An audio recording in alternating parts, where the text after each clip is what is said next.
everyone, thank you for coming to Melissa Caitlin's Art Happenings. I am Melissa and I am going to share some of my tips and tricks with you today. This is my first video and I'm super excited about it, so I hope you guys enjoy it. If you do, be sure to like and subscribe. I could use all the help I can get right now. So today I'm going to be going over, I thought I used to have it right here, but I don't anymore. I'm going to be going over how to do eyes today. So let's get going. No more blabbering on. So I hope you guys enjoy the video. Okay, bye. Alright guys, welcome to the voiceover. As I proceed through my drawing, I'm currently using the Loomis method of breaking the face up into 5 equal sections, signifying the size of the eye, and right now I'm going into the bridge of the nose and deciding where everything's going to be. Since I'm just focusing on the eyes, I'm doing everything quite large, so bear with me as I start to etch out my lines and sizes for everything.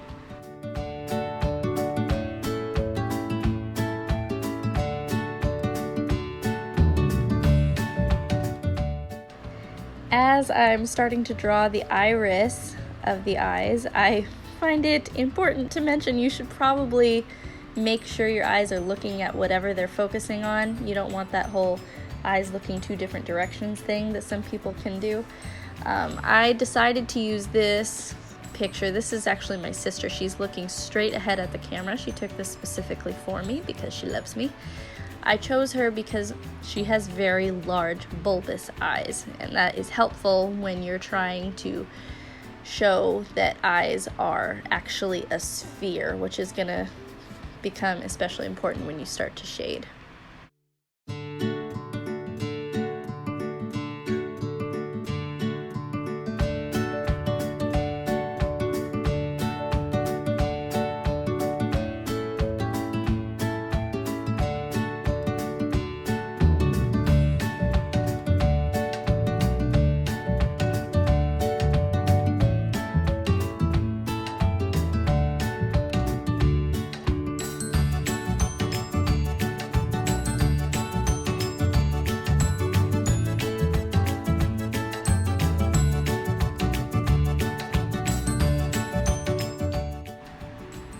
About now, I'm going to start reinforcing the darkest parts of my drawing, which is going to be like the creases of the eyes, or where the color of the eyes are, the pupils, because it's just helpful to know where those parts are, and as you start to define and shade in your spaces, it's going to make more sense as the picture progresses.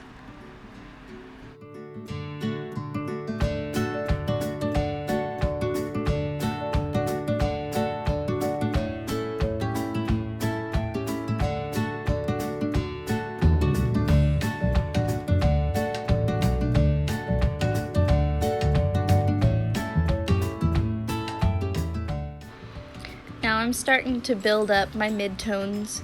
You'll notice that I'm shading the whites of the eye. That's very important. You cannot leave the whites of the eye white. And I know that might sound a little misleading, but like I said before, since your eyes are a sphere, you need to shade them like a sphere. And in this particular picture, the flash is so the light source is directly in front of my sister's face. You could see the highlights in the middle of her pupil. That's the foam reflecting back on her eye. That's the brightest part of the picture, and so to create the depth that we need to shade the edges around so you can notice that it is a round cylindrical, or rather spherical object.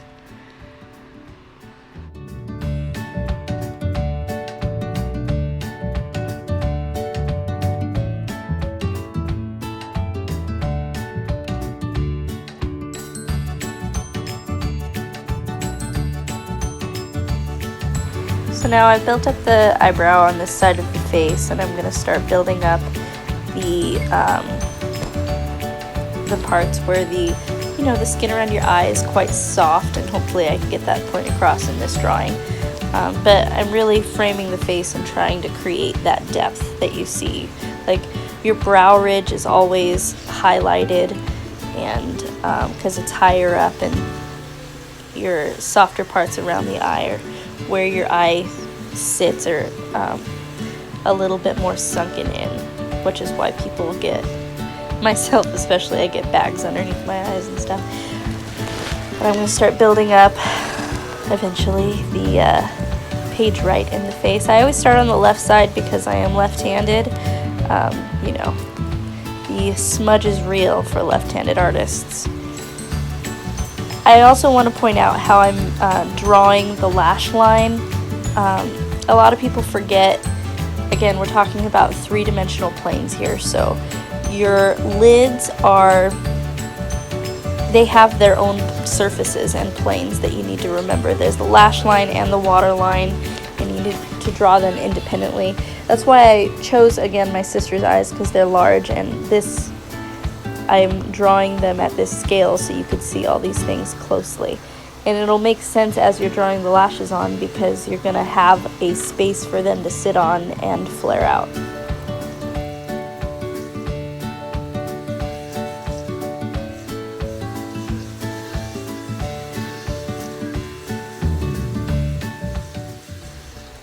I also want to talk about the inner eye. It's like a part of the conjunctiva of the eye.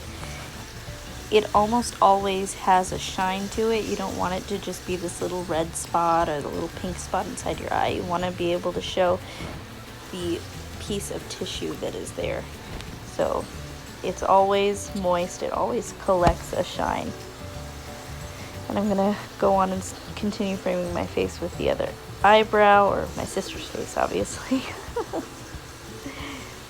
And shaping out the brow ridge. This is also going to create, as you shape out the brow ridge, it's going to create the curve to the face.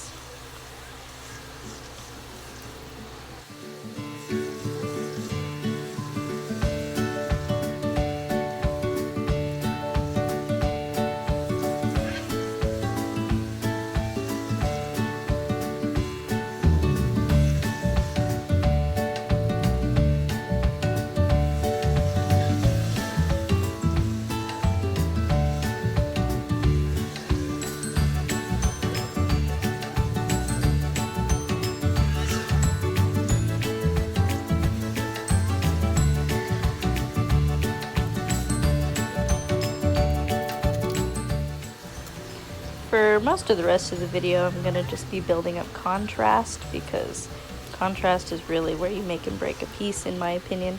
I'm also going to be doing the lower lashes. You'll have to notice that lower lashes are much more sparse than upper lashes, and you also want to consistently start with a thicker line, and as they bow out, you go thinner.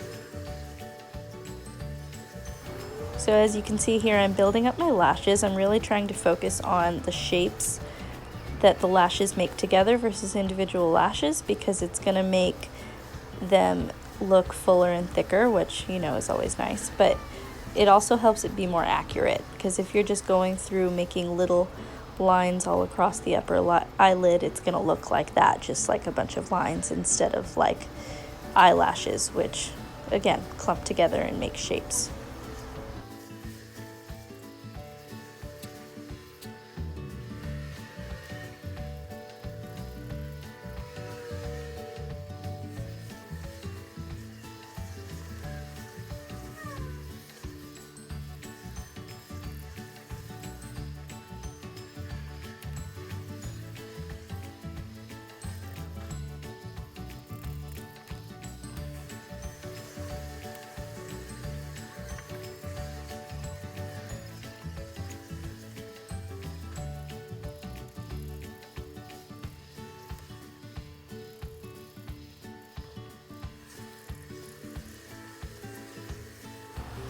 Now I'm going to go in and start trying to make the little red veins inside the eyes. I feel like it's those kind of details that make the eyes seem a little bit more realistic, you know.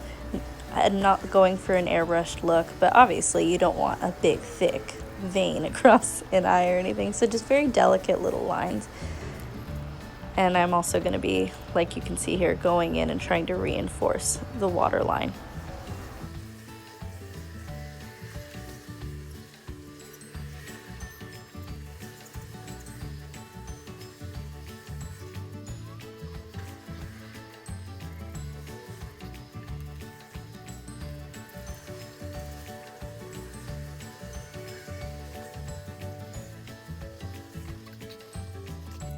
Thank you guys so much for coming and watching my video on how to draw eyes. I hope you found this helpful and in any way entertaining. If you did, please hit the subscribe button and that little bell so you can see next time I drop off a video. And I will also be posting somewhere on here my other links to social media. I do have a Facebook page as well as an Instagram, so come by and show me some love, guys.